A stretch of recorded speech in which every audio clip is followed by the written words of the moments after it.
Shalom, shalom. Ninakusalimu katika jina la Yesu Kristo. This is Apostle Francis. Nakukaribisha katika podcast yangu. Na tunaendelea na mwendelezo wetu wa somo letu la nguvu ya jina. Na niliahidi kukuletea subtopic ya nguvu ya jina la Yesu. Na neno la Mungu linasema katika kitabu kile cha Matendo ya Mitume sura ya 4. Matendo ya Mitume sura ya 4 na ule mstari wa ngapi? Mstari ule wa 6. Na Anasi kuhani mkuu na Kayafa pia na Yohana na Iskanda na watu wote waliokuwa jamaa zake kuhani mkuu walipowaweka katikati, wakawauliza, kwa nguvu gani na kwa jina la nani ninyi mmefanya haya? Ndipo Petro akijaa Roho Mtakatifu akamwambia, enyi wakubwa wa watu na wazee wa Israeli, kama tukiulizwa leo habari ya jambo jema alilofanywa yule mtu dhaifu, jinsi alivyoponywa, jueni ninyi nyote na watu wote wa Israeli ya kuwa kwa jina la Yesu Kristo wa Nazareth, ambaye ninyi mlimsulubisha na Mungu akamfufua katika wafu, kwa jina hilo mtu huyu anasimama ali mzima mbele yenu. Yeye ndiye jiwe lile lililodharauliwa na ninyi waashi, nalo limewekwa kuwa jiwe kuu la pembeni. Wala hakuna wokovu katika mwingine awaye yote, kwa maana hapana jina jingine chini ya mbingu walopewa na damu litupasalo sisi kuokolewa kwalo. Nao Petro anaongea kwa ujasiri, lakini akiwa ametiwa nguvu na Roho Mtakatifu kuwafafanulia, because they asked, kwa nguvu ipi na kwa jina la nani? Unaona, swala la msingi uko unauliza hawa wazee ni kwamba kwa nguvu, huu shawishi mlionao, source of your power to transform the hearts of people. Mbona hii nguvu mlionayo ya kushawishi mioyo ya watu inaamini haraka, wanaokoka, wanabadilishwa, na mamlaka ya kuwatiisha watu wengi namna hii, mnaitoa katika jina lipi? Petro anawaambia moja kwa moja, mamlaka hiyo na nguvu ya uponyaji hiyo inatoka katika jina la Yesu Kristo wa Nazareth, yule ambaye mlimsulubisha mkamua. The power of his name, the power of the resurrected Jesus Christ of Nazareth. Na anawaambia kwa jina hilo mtu anasimama ali mzima mbele yenu. What's jina kwanza la Yesu? Nilizungumza katika msingi wa somo na fundisho langu. Maana ya jina ni jina humaanisha mamlaka. Jina humaanisha mamlaka. Authority humaanisha sifa au tabia. Sasa mamlaka aliyonayo Yesu Kristo ni mamlaka ya kimungu, ni mamlaka ya kifalme ambayo iko juu ya ufalme wowote, iko juu ya nguvu zozote. So now unapolitaja jina la Yesu, kuzimu kuna taharuki. Unapolitaja jina la Yesu mbinguni, angels wanatetemeka, kwa sababu Biblia inasema katika kitabu cha Wafilipi sura ya 2, Mungu mwenyewe ndo alimkirimia jina lipitalo majina yote, na pale alitajwi jina kuwa ni Yesu. Anasema jina alimkirimia mamlaka ipitayo kila mamlaka, ili kwa hilo jina la Yesu. Sasa anasema ili kwa jina la Yesu kila goti lipigwe, na vitu vya mbinguni na vya dunia na vya chini ya nchi, na kila ulimi ukiri kuwa Yesu Kristo ni Bwana, kwa utukufu wa Mungu Baba. So Mungu alimkirimia jina mwanawe mpendwa Yesu Kristo, jina ambalo ni mamlaka isiyohojiwa, unquestionable dominion. So tunapozungumza kwa bali ya nguvu ya jina la Yesu, nguvu ya jina la Yesu moja ni mamlaka kamili ya Mungu ambayo ametupa au amelipa kanisa. Biblia inasema, na juu ya mwamba huu nitalijenga kanisa langu ambalo milango ya kuzimu haitalishinda. Why milango ya kuzimu haitalishinda kanisa? Kwa sababu kanisa limepewa mamlaka kamili ya Yesu Kristo. Limepewa mamlaka kamili ya kuzihoji mamlaka nyingine zote. That's why unaposikia serikali za dunia, wanasiasa, wanaliambia kanisa halina haki ya kuwahoji, halina haki ya kuwauliza chochote, au kanisa halitaki kujiingiza kwenye siasa, ni ajabu. Ni ajabu na ni power of ignorance, ni nguvu ya ule kutokujua. But you can't argue with the authority of the church because you are arguing with Jesus himself. Yani ukianza kuhojiana, ukianza kushindana na kanisa, umegusa pabaya. Hapa I'm not talking about dini. Sizungumzii dini, nazungumzia kanisa la Kristo ambalo alilinunua kwa damu yake ya thamani pale msalabani. Biblia inasema wazi kabisa, inasema ya kwamba wala hapana wokovu, hakuna wokovu katika mwingine yeyote, hakuna. Yani alisema moja kwa moja. Petro, mimi nampenda sana, anasema wala hakuna wokovu katika mwingine awaye yote, kwa maana hapana jina jingine chini ya mbingu walopewa na damu litupasalo sisi kuokolewa kwalo. So the name of Jesus carries the authority. Wapozungumza kwa bali ya mamlaka, unazungumza kwa bali ya serikali, kingdom, ufalme.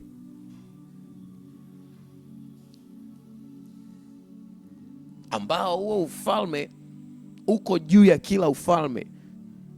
Hiyo serikali iko juu ya kila serikali. Kisoma katika kitabu kile cha Isaya sura ya 9, Biblia inasema ya kwamba maana kwa ajili yetu mtoto amezaliwa, tumepewa mtoto mwanaume, na uweza wa kifalme utakuwa begani mwake, naye ataitwa jina lake Mshauri wa Ajabu, Mungu mwenye nguvu, Baba wa milele, Mfalme wa amani. And in that name utagundua kwenye yale majina anayoitwa kuna 4 attributes. Kuna attributes au kuna sifa za kimungu ambazo zipo.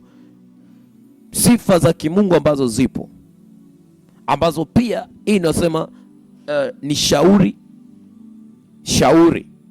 nguvu, umilele na amani. Mungu ana sifa hizo. Every God, Mungu ambaye ni Mungu wa kweli, lazima awe ana uwezo wa kuprovide shauri. Shauri ndilo linaloleta majibu. Wakati watu wanahangaika au watu wanapambana, hawajui wafanye nini, Mungu anapotoa shauri lake ndio final. The counsel of God is final counsel of God. So jina lake anaitwa Mshauri wa Ajabu, Mungu mwenye nguvu, Baba wa milele, Mfalme wa amani. Leo siko hapo sana kuna niliu, lakini kuna umuhimu sana kuangalia haya. Anasema uweza wa kifalme utakuwa begani mwake. So Jesus is the total is a total government of God. Yeye ni serikali yote ya Mungu. Ndani yake kuna majeshi, ndani yake kuna sheria, ndani yake kuna kila kitu, kuna hukumu. Ndio maana Yesu Kristo alipokuja alikuwa anaweza execute judgment na anaweza produce msamaha. He was pardoning people at the same time he can execute them. Alikuwa na uwezo wa kusamehe watu na alikuwa na uwezo wa kunani. Walimuuliza mahali fulani wakamwambia, wewe ni nani mpaka unaweza kusamehe dhambi? Kwa sababu gani? They didn't understand. Hawakuelewa, walikuwa hawaelewi Yesu ni mamlaka kamili ya Mungu. So Petro anawaambia kwamba wanapomhoji kwa mamlaka ya nani, Yesu anawaambia kwa hiyo mamlaka mnayoihoji ni ya Yesu. Hayupo, but through his name we are accessing the authority of Jesus Christ, and we can do anything through his name. Tunaweza kuponya, tunaweza kufufua, tunaweza. Biblia inasema aliwaita wale wanafunzi katika kitabu kile cha Mathayo, nadhani Mathayo sura ile ya 10, anasema akawaita wanafunzi wake 12, akawapa amri juu ya pepo wachafu wawatoe na kupoza magonjwa yote na udhaifu wa kila aina. Then nenda sasa kwenye Luka sura ya 10 mstari wa 17. Biblia inasema ndipo wale 70 waliporudi kwa furaha akisema, Bwana, hata pepo wanatutii kwa jina lako. So pepo walikuwa hawaogopi wanafunzi, walikuwa wanaogopa jina walilolibeba, because the introduction of the name of Jesus, utambulisho wa jina la Yesu umebeba destructive power to demonic government. Mapepo hayawezi kubishana na mtu aliyebeba jina la Yesu, kwa sababu serikali yao haiwezi kuwa salama wanaposikia consecutively au persistently unalitaja jina la Yesu. Kuna taharuki, kuzimu ina taharuki inapolisikia jina la Yesu. You just begin, anza maombi tu ambayo jina la Yesu litakuwa ndio kiini cha hayo maombi, kudai chochote kuzimu au kuharibu chochote kuzimu. I'm telling you, the response itatokea. Kwa sababu shetani, Biblia inasema mapepo yalipomwona Yesu yalitetemeka. Anasema, una nini nasi ewe mwana wa Daudi? Je, umekuja kutuhukumu kabla ya wakati wetu? Marko sura ile ya 5. Marko sura ile ya 5.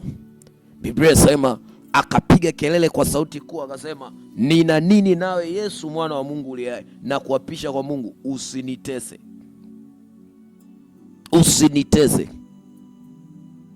You see that? Even demons, mapepo yanakuwa offended yanaposikia jina la Yesu, yanakosa utulivu. Kwa ukiona mtu yeyote anapata hasira juu ya kanisa, ujue ana mapepo. Ukiona mtu yote anakasirika juu ya watu wa Mungu, juu ya watu waliookoka, ujue huyu mtu ana mapepo. Yani usianze kuhangaika na kuuliza, ujue huyu ni mfanyakazi kabisa wa kuzimu. You can't get offended by hearing just a name. Kwa nini ukasirike ukisikia tu jina? Maana una shida ndani na hilo jina. So Petro anawaambia wale wazee wakuu wa makuhani, kwa jina hilo la Yesu ambalo mlimtesa na mkamsulubisha, ndilo jina ambalo linatupa sisi uwezo wa kutoa mapepo, kuponya magonjwa na kufufua wafu. So the first power of the name of Jesus ni authority over demons. Jina la Yesu ni mamlaka juu ya pepo wachafu, pia ni mamlaka juu ya magonjwa na udhaifu wa kila aina. Na uthibitisho upo mwingi sana, nimekusomea. Lakini pia Petro hapo anatuambia wala hakuna, anasema pale, anasema wala hakuna wokovu katika mwingine awaye yote. Jina la Yesu Kristo pia ni msingi au ni mlango mkuu wa wokovu kwa wanadamu. Jina la Yesu ni msingi na mlango mkuu wa wokovu kwa wanadamu. Wokovu ni lifestyle ya maisha mapya au ya uzima mpya ambao tunaupokea kupitia Yesu mfufuka. Salvation is a new lifestyle in Jesus Christ. You can't be saved. Huwezi kuokoka pasipo kulipokea na kuliheshimu na kuliamini jina la Yesu. Ndio maana Paulo anawaambia hapana wokovu katika mwingine yoyote, wala hapana jina nyingine chini ya mbingu waliopewa na damu litupasalo. Neno litupasalo ni lazima, yani ili uwe, yani hata useme una dini yako nzuri kiasi gani, sisi hatutabishana na dini yako. Kila mtu ana dini, hata Yesu alikuta watu wana dini pale katika taifa la Israeli. Lakini swali kuu utakaloulizwa, utaulizwa, did you believe the name of Jesus? Utaulizwa, uliamini katika jina la Yesu? Kama ukuamini, Biblia inasema iko wazi katika kitabu kile cha Yohana sura ile, nadhani ni sura ya 3. Sura ya 3 Biblia inasema ya kwamba kwa maana jinsi Mungu aliupenda ulimwengu hata akamtoa mwanawe pekee ili kila mtu amwaminie asipotee bali awe na uzima wa milele. Na anasema maana Mungu akumtuma mwana ulimwenguni ili ahukumu ulimwengu, bali ulimwengu uokolewe katika yeye. Amwaminie yeye hahukumiwi, asiyeamini amekwisha kuhukumiwa kwa sababu hakuliamini jina la mwana pekee wa Mungu. Listen, the only way to be saved, the only way to get access to salvation is through believing in the name of Jesus. Pasipo kuamini katika jina la Yesu hakuna wokovu. No Jesus, no salvation. No Jesus, no life. Kila mtu unayemuona duniani ukimwambia umeokoka anasema ameokoka, but the truth is no. Most of our relatives, they are not saved and they don't know what is salvation, but they are claiming, wakitaka kuondokana na usumbufu labda. But to be saved is not usumbufu, sio usumbufu kuokoka. Kuokoka ni kubadilisha a lifestyle, ni kubadilisha mtindo wa maisha. Unapokuwa nje ya Kristo, unaishi maisha ya ukale, maisha ya mauti. You are living dead. I mean, you are the living dead. Unatembea huku ukiwa mauti. Mauti inatembea muda wote, inafanya chochote hicho kita. But when you receive Jesus Christ as your personal savior, unapompokea Yesu kama Mwokozi binafsi wa maisha yako, what will happen in your life? Everything change. Kwa sababu Jesus anaanza kuishi ndani yako. Paulo anasema si mimi bali ni Yesu anayeishi ndani yangu. So if you want to torture Paul, utaambulia kuumiza mwili, but Paul mwenyewe hauwezi kumaccess kwa sababu Paul yuko ndani ya Yesu. So anayeishi ndani ya Paulo ni Yesu, sio Paulo. So jina la Yesu ndio ufunguo na mlango wa wokovu kwa wanadamu. Namba 3, nguvu ya jina la Yesu. Nazungumza jina la Yesu ndio msingi wa kanisa lake la duniani. Tukisoma kwenye kitabu kile cha Mathayo 16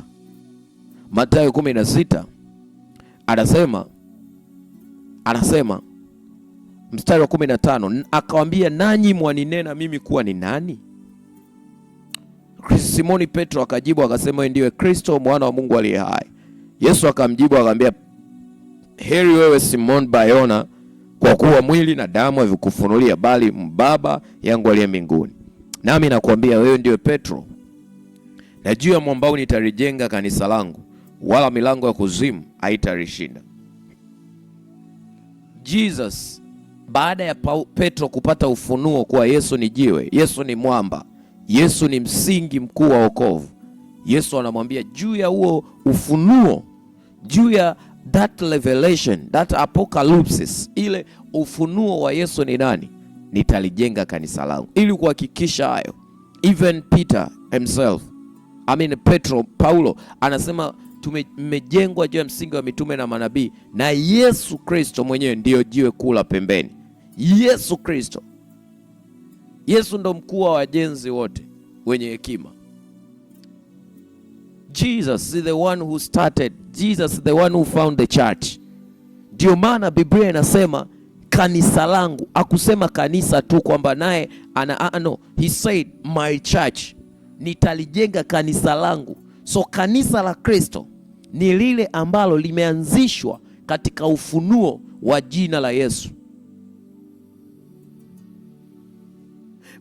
Mnaweza mkahubiri, kanisa likawa linahubiri habari za Yesu, lakini kama halitambui na haliheshimu mamlaka ya jina la Yesu, that is not the church of Christ. In the world, kanisani kuna makanisa mengi, lakini duniani kuna makanisa mengi ambayo sio makanisa ya Kristo. Kutaja jina la Yesu madhabahuni haimaanishi umepata verification code kwamba you are the church of Christ. But to submit under his authority, that is a very, very big point. Biblia inasema wananitaja midomoni lakini mioyoni mwao wako mbali nami. Yesu anataka ile mamlaka yake itambulike, iheshimike. Ndio maana kwenye Mathayo 18:20 anasema kwa maana walipo wawili watatu wamekusanyika kwa jina langu, nami nipo papo hapo katikati yao. Watu wanapokusanyika under the authority, under the submission, under the knowledge of Christ, Yesu yuko papo hapo. Sio tena swala la physicality, sio swala la Yesu kuwepo kimwili. Yesu mwenyewe anasema katika kitabu kile cha Mathayo sura 28, anawaambia kwamba na kuwafundisha kuyashika yote niliyoamuru ninyi, na tazama mimi nipo pamoja nanyi siku zote hata ukamilifu wa dahari. He is Jehovah Shammah. Alipo tulipo yeye yupo. Yesu yupo kila mahali. He is omnipresent. Yeye ni Mungu ambaye yuko kila mahali, lakini kila mahali walipo watu wake, Yesu yupo. So the power of the name of Jesus ni nguvu, ni mamlaka juu ya mapepo, ni mamlaka juu ya magonjwa na udhaifu wote, ni mlango wa wokovu wetu. Ninapozungumza pia wokovu, lazima uelewe salvation, soteria, rescue, or it is in a wide knowledge. Ni katika ufahamu mkubwa sana. Wokovu kwa katika mapana makubwa sana. Biblia inazungumza kwa habari ya nadhani kila atakayeliitia jina la Bwana ataokoka. Kila atakayeliitia jina la Bwana ataokoka. Kuna wokovu wa kuomba msaada au kuomba wokovu kwa maana ya kuomba rescue. Upo kwenye hatari au upo kwenye shida. Lakini kuna wokovu kwa maana ya kuomba uhuru, liberty. Biblia inasema Roho wa Bwana yuko juu yangu, amenipaka mafuta kuja kuwahubiri maskini habari njema. Amenituma kuwatangazia wafungwa kufunguliwa kwao, na vipofu kupata kuona tena, na kuacha huru waliosetwa. The name of Jesus provides for four fruits of salvation. Jina la Yesu linatoa matunda manne ya wokovu. La kwanza kabisa, jina la Yesu linatoa habari njema, gospel, injili kwa maskini. Lakini pia inaleta kufunguliwa kwa wafungwa, na inaleta kuona tena, na inawacha huru walioteswa. Injili yote inayomhusisha Yesu lazima iwe na hayo iwe na hayo matawi manne. You see? But jina la Yesu pia ni nini? Ni mamlaka inayotumika kwenye maombi kuziamuru mbingu na mifumo itupe majibu yote tunayotaka. Even the Father, hata Mungu mwenyewe. Yesu Kristo aliwaambia wanafunzi wake kwa habari ya kuomba kwa jina lake. Ambia, nanyi mkiomba lolote kwa jina langu, hilo nitalifanya ili Baba atukuzwe ndani ya Mwana. Mkiniomba neno lolote kwa jina langu nitalifanya. Mahali pengine nasema hata sasa hamjaomba. Ombeni neno lolote. Lolote. Napenda sana ya maneno jamani. Yesu anasema ombeni neno lolote nitalifanya. Je, umeomba lolote? Just pray. Just pray. Kwa sababu jina la Yesu ni access yetu ya kupata vitu kwa Mungu. Ni mamlaka ya kuamuru mifumo iachie vitu vyetu, mifumo ya kiuchumi. I can testify. The name of Jesus is a spiritual token. It's a economic token. Jina la Yesu Kristo ni zawadi ya kiroho. Kama ambavyo unasikia mtu akienda kwa mganga anaambiwa chukua hii dawa utaiweka kwenye mlango. Chukua hii dawa utaifanya hiki na hiki na hiki na hiki. Kadhalika pia jina la Yesu ni Godcraft token. Ni Godcraft token. Ni zawadi ya kiroho ambayo Mungu ametupatia kanisa ili tuweze kuitumia ku access realms of money, realms of knowledge, realms of miracles, realms of power and authority of a believer. So there is nothing like, hakuna kitu kama matokeo kama hautalitambua na kuliheshimu jina la Yesu Kristo. Listen my dear brothers and sisters. Jina la Yesu sio jina tu ambalo lina sound good linapoitwa. Jina la Yesu ni mamlaka inayotupatia mpenyo wa kiroho, mpenyo wa kiuchumi kwenye maombi yetu na maisha yetu ya kila siku. Through the name of Jesus Christ, you can access any realms. Unaweza ukaingia katika ulimwengu wowote na ukapata chochote. Kanuni ya kuweza, ili uweze kulitumia jina la Yesu. Kanuni ya ili uweze kulitumia jina la Yesu. Jina la Yesu, cha kwanza kabisa lazima uliamini. Lazima uliamini. Uliamini. Cha pili, jina la Yesu lazima uliheshimu. Ulitii. Cha tatu, jina la Yesu lazima ulijue, yani ulijue ufunuo, uwe na ufunuo kuhusu jina la Yesu.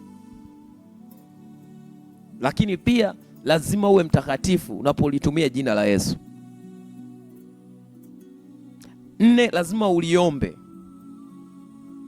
Lazima uliombe.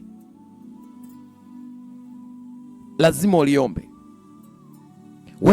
Unapofanya hayo mambo, kisha kitakachotokea ni nini? Utapata matokeo na majibu. Utapata matokeo na majibu.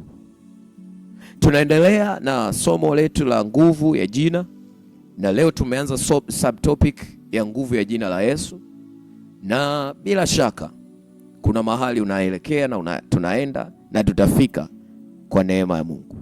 God bless you. This is Apostle Francis Goel. Amen.